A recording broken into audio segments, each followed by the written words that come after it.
خد يا كابتن، رايح فين؟ نزل البحر في حاجة؟ طبعا في حد ينزل البحر الساعة 2 بالليل؟ فيها ايه يعني؟ لأن البحر بالليل مش بتاعنا. امال بتاع مين يعني؟ بتاع السمك؟ لا ابو دم خفيف، انت عارف ان عرش ابليس جوه البحر؟ لا بصراحة أول مرة أعرف. طب تعرف ايه اللي حصل لاشرف؟ أشرف مين؟ ده كان واحد زيك كده بس كان صياد، حب ينزل يصطاد بالقارب بتاعه جوه البحر بالليل، خد القارب بتاعه ونور الكشاف ونزل لحد نص البحر. طب ما الدنيا حلوة اهي وزي الفل، وبعدين؟ المشكله انه قرر يغطس جنب القارب عشان يشوف هيصطاد سمك منين.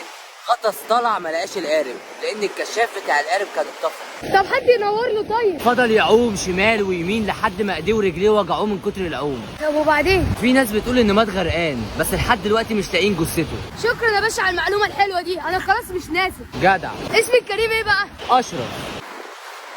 أشرف؟ أشرف يا ماما